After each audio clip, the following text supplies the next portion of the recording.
Good morning. I'm Gary DeWaal, and this is Bridging the Week from March 9th to 13th, and today is March 16th, 2020.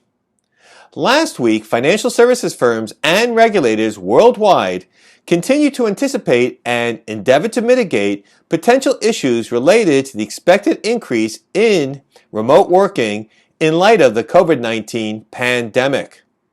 Unrelatedly, the Bank of England began considering the rollout of a central bank digital currency and issued a discussion paper itemizing issues it is evaluating in connection with such a potential project. The impact of COVID-19 escalated last week, causing many of us to begin working remotely or planning to work remotely next week. So I can fine-tune my own preparations for servicing clients from my home for what may be an extended period. Let's get started. Early last week, in light of the COVID-19 pandemic, the Financial Industry Regulatory Authority issued a comprehensive regulatory notice reminding members of their obligation to have and review, at least annually, a business continuity plan. These plans should be designed to enable firms to meet their regulatory obligations to customers and address firms' relationships to other broker-dealers and counterparties. Although each firm should develop a BCP tailored to its unique business, each BCP must address 10 enumerated elements as provided by a FINRA rule. In its notice, FINRA encouraged firms to especially consider pandemic preparation, specifically including issues related to employee absenteeism, use of remote offices or teleworking arrangements, travel or transportation limitations, and technology interruptions or slowdowns. FINRA referred members to a regulatory notice it issued in 2009 expressly related to pandemic preparedness for specific guidance. Additionally, FINRA acknowledged that where there was widespread remote working by employees, firms might have to institute non-ordinary methods of supervision. However, members would still be expected to implement an oversight system, quote-unquote, reasonably designed to supervise the activity of employees, quote, while working from an alternative or remote location during the pandemic, end of quote. FINRA also observed that risk of cyber breaches might be enhanced because of the use of remote offices and teleworking. Be prepared. To accommodate the use of remote locations, FINRA indicated that during the course of the COVID-19 pandemic, it would suspend the requirement that members update their registration filings related to employment addresses for registered persons working remotely, as well as firm requirements to update their registration information to reflect new temporary offices.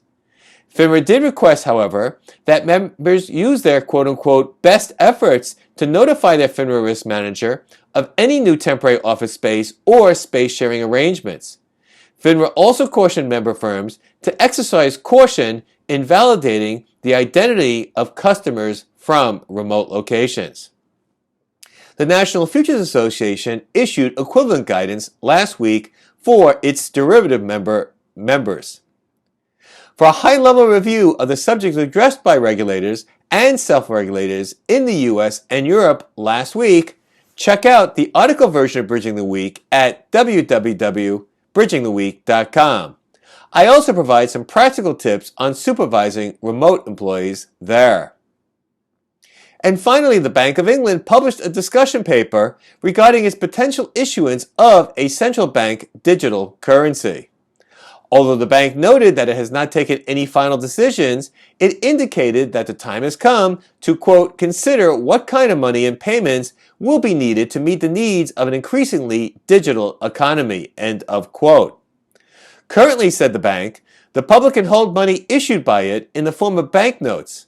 Commercial banks and certain financial institutions can hold electronic central bank credit in the form of reserves as part of the bank's real-time gross settlement service. Contrary-wise, central bank digital currency could be used by households and businesses to directly make payments and store value. The bank does not anticipate replacing cash or commercial bank deposits. CBDC would exist parallel to such products. All CBDC, said the bank, would have to be directly convertible into cash and deposits.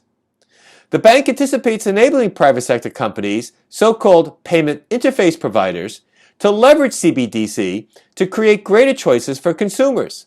For example, overlay services could be provided that enable programmable money and smart contracts.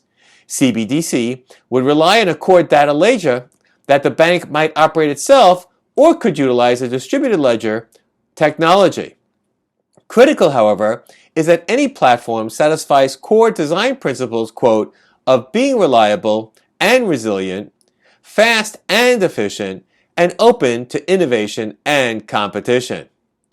CBDC should be designed so that payments are interoperable, permitting payments between users of different providers and to work with other countries' CBDC payment systems, said the bank. More critically, CBDC would have to be a form of central bank money, and its infrastructure would have to enable CBDC to be transferred and used for payments. As part of its analysis, the bank will consider the impact of CBDC on its ability to promote monetary and financial stability. In response to its discussion paper, the bank is seeking comments on 35 specific questions. Comments will be accepted through June 12th. This is a very important initiative, and the Bank of England deserves plaudits for trying to think it through. The big question is how can it ensure interoperability with other CBDC projects by other central banks. Well, that's it for this week's edition of Bridging the Week. As always, there's more information in each article and more articles in the article version of Bridging the Week on the website. Check it out. I'm Gary DeWaal. Have a nice week. Until the next edition of Bridging the Week, be safe, be careful, and ciao.